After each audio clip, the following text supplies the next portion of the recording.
আওয়ামী লীগ দল হিসেবে নির্বাচনে অংশগ্রহণ না করার যে অনিশ্চয়তা তৈরি হয়েছে, ঠিক সেই সুযোগে তাদের বিশাল সংখ্যক সমর্থক ভোটারকে নিজেদের দিকে টানতে মরিয়া হয়ে উঠেছে বিএনপি, জামাত, এমনকি নতুন দল এনসিপিও।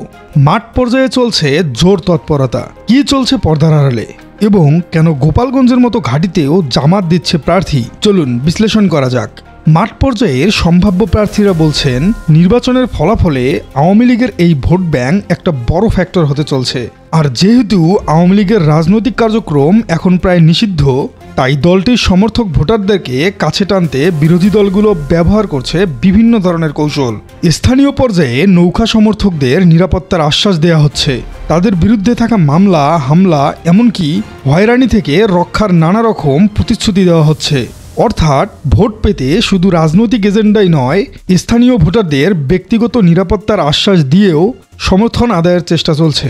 এই তৎপরতা দেখেই বোঝা যাচ্ছে আওয়ামী লীগের অনুপস্থিতি কিভাবে ভোটারদের সমীকরণ পাল্টে দিয়েছে। এই পুরো পরিস্থিতির মধ্যে সবচেয়ে বড় চমক দিয়েছে বাংলাদেশ জামায়াতে ইসলামী। দলটির নেতারা আওয়ামী লীগের ভোটারদের সমর্থন আদায়ে যে কৌশল নিচ্ছেন, তার বড় প্রমাণ হলো গোপালগঞ্জ। জনসমর্থন এবং ভোটের দিক থেকে গোপালগঞ্জ বহু বছর ধরে আওয়ামী লীগের একটি শক্তিশালী ঘাঁটি। অতীতের জাতীয় নির্বাচনের পরিসংখ্যান বলছে এখানকার 3টি আসনেই নৌকা প্রতীক বিপুল ভোটে জয়ী হতো, যেখানে বিপরীত প্রার্থীর জামানত বাজেয়াপ্ত হওয়া ছিল প্রায় স্বাভাবিক ঘটনা। কিন্তু সেই গোপালগঞ্জে 3টি আসনের এবার প্রার্থী মনোনয়ন চূড়ান্ত করেছে জামাতে ইসলামী।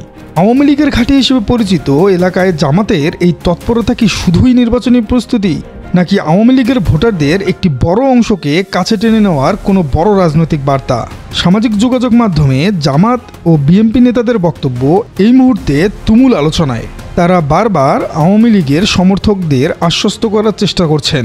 এই পরিস্থিতিতে এনসিপি, জামাত ও বিএনপি এই 3 দলের তৎপরতা দেখেই স্পষ্ট বোঝা যাচ্ছে আওয়ামী লীগের অনুপস্থিতি কেবল একটি দলের শূন্যতাই নয়, এটি বাংলাদেশের নির্বাচনী রাজনীতিতে এক নতুন মেরুকরণ তৈরি করেছে। রাজনীতির এই নতুন গতিপ্রবাহের দিকে আমাদের নজর থাকবে। আগামী পর্বে আরও নতুন বিশ্লেষণ নিয়ে হাজির হব।